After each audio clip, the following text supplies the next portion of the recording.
Today, it's small business lessons inspired by the NFL. Bill Belichick won 6 Super Bowls. Marvin Lewis won 0 playoff games in 16 years. Both of them were and are defensive geniuses. Both understood football at an elite level. Both had talented rosters at various points. I know one had Tom Brady, and that makes a huge difference. But why did one of them build a dynasty while the other one became a case study in frustration? After a decade in doing podcasts, talking to farm business owners, plus running my own farm business, I found patterns come up. And one of those patterns is success isn't just being great at farming, it's about which type of farm owner you become. And today I'm going to break down 4 types. 3 of them fail. 1 of them builds something that lasts, like the Patriots dynasty. Let's get into it. The culture builder. The example here is Tony Dungy. When he took over Tampa Bay in 1996, they were a laughing stock. I remember growing up as a kid, it was a joke. It was almost like they weren't even an NFL team. 14 consecutive losing seasons, player didn't want to be there, the culture was toxic. But Dungy didn't come in screaming and yelling, he came in calm. He treated players like adults, he built relationships, he created a family atmosphere where accountability came from respect, not fear. Tampa went from 6-10 to playoff contenders within 2 years, then he moved to Indianapolis and did it again, eventually winning the Super Bowl. His approach worked because players wanted to perform for him. This is the farmer who builds community. They remember every CSA customer's name. Their workers stay for years. Customers donate to their farm, help them build infrastructure. Customers go out of their way to buy from them. The vibe at their booth is often magnetic. But here's the problem. Culture without systems is a hobby. It's not a business. And I've interviewed farmers with great customer loyalty and devoted workers, but they're not profitable. It feels like a great vibe at that farm. It seems like it would be cool to work there, but it doesn't make money. They're so focused on the relationship side of things that they never built the operational infrastructure to actually capture profits from all of these relationships. Back to the NFL. Tony Dungy understood this. He didn't just create culture, he paired it with elite defensive schemes and trusted his coordinators. The family atmosphere was built on a foundation of professional excellence.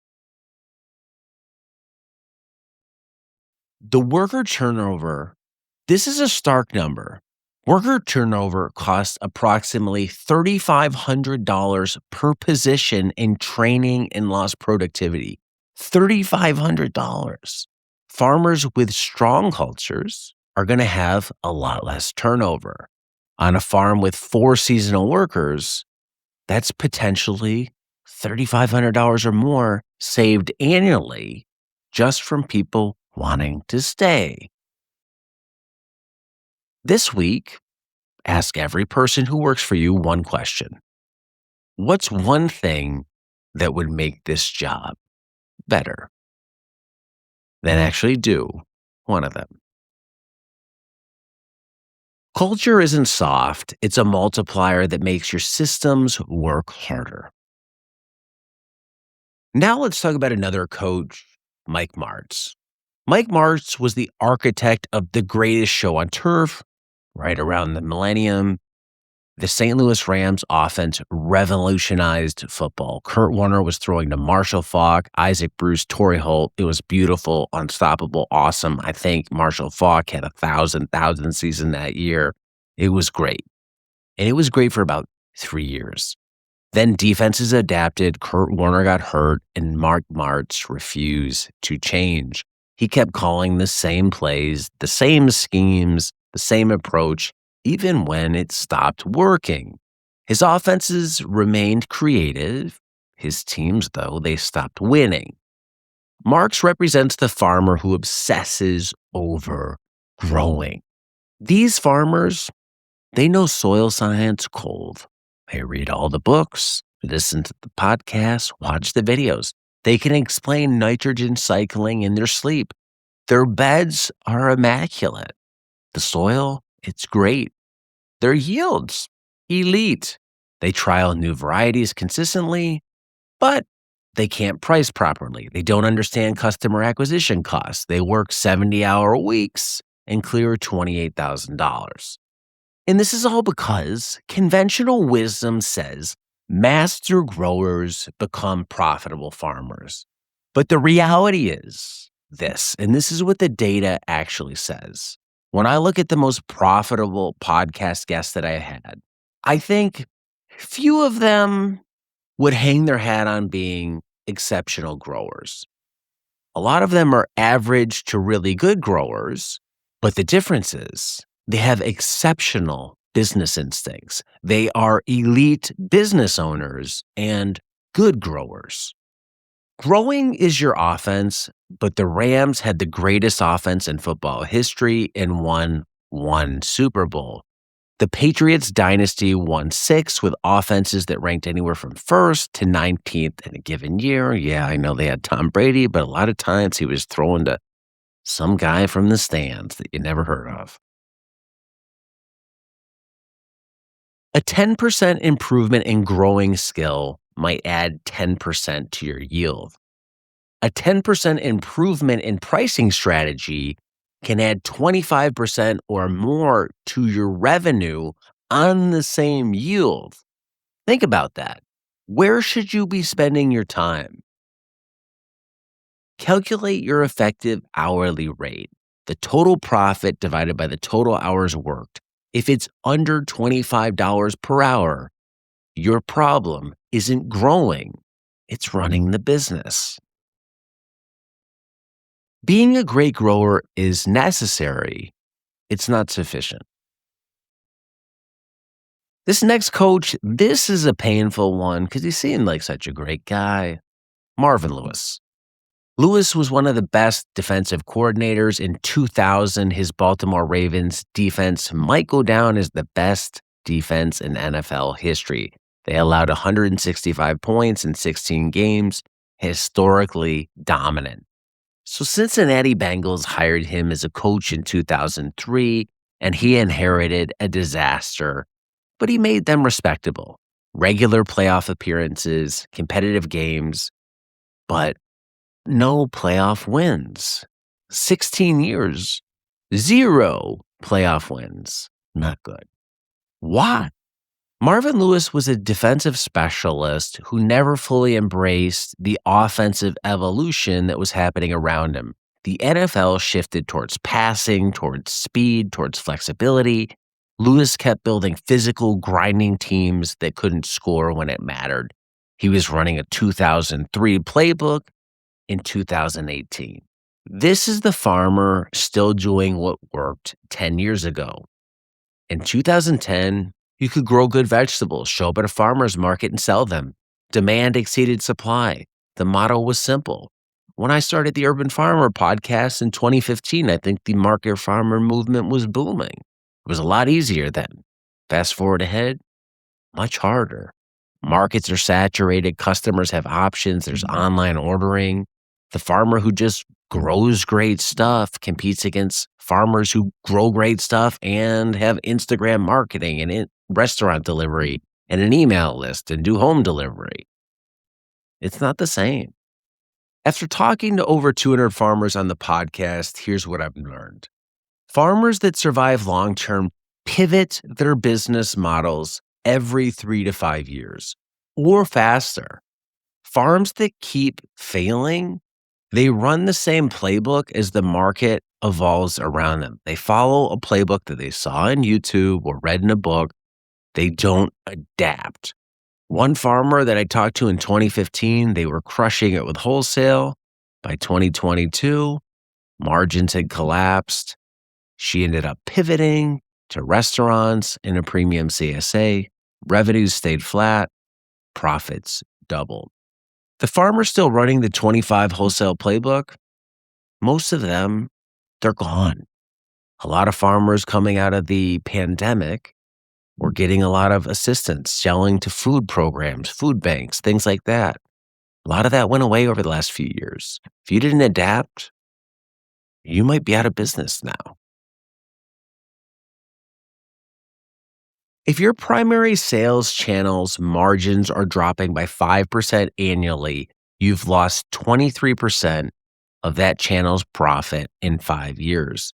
On a $60,000 channel, that's $14,000 in vanished profit, while you did nothing different. List your three biggest sales channels. Which one has become more profitable over the past 3 years? Shift 20% or more of your effort towards that one. The market that made you successful isn't obligated to keep you successful. Last but not least, we're going to talk about the CEO that sees the whole field. This is Bill Belichick. 6 Super Bowl wins, 9 conference championships, 20 consecutive winning seasons in New England. But here's what people miss about Belichick. He wasn't really the best at any single thing. He wasn't the most innovative offensive mind. He hired coordinators for that. He wasn't a player's coach. His relationship with the players was professional, not warm. He wasn't even the best game day play caller. But what he did better than anyone else is he saw the entire operation. He understood how salary cap decisions affected roster flexibility in 3 years. He knew when to let beloved vets go. He adapted his defensive schemes based on available personnel rather than forcing a system. He delegated what he wasn't best at and focused on where he could make the most impact. He was a CEO running a football operation, not just a coach running a team. This is the farm business owner who builds something that lasts. They grow well, not necessarily the best, but well enough. They understand their numbers. They manage people effectively. They read market trends and adjust. They know what they don't know, and they hire or learn to fill gaps. In our farm supply business at Modern Grower, we process thousands of orders annually. When I look at farms buying from us that are making a lot versus ones that are making less, there's a clear pattern. The successful farms buy tools that solve multiple problems. Struggling farms, a lot of new farmers, they buy specialized gadgets just because they saw them here on YouTube or on Instagram. Successful farms are around all the time. They order the same proven supplies year after year. Struggling farmers are constantly chasing new products, trying to find that magic solution. Successful farmers invest in automation and time-saving infrastructure. Struggling farmers invest in production capacity that they can't fully monetize. The CEO-type farmer asks one question before every major decision. Does this make the whole operation stronger, or does it just improve one part of it? Farms that survive 10 plus years maintain profit margins that greatly exceed 30%. Farms that typically fail are in that 15 to 20% range. That 10 to 15 point gap isn't about growing skill. It's about how well you run a business. Spend some time this week on your business that has nothing to do with production.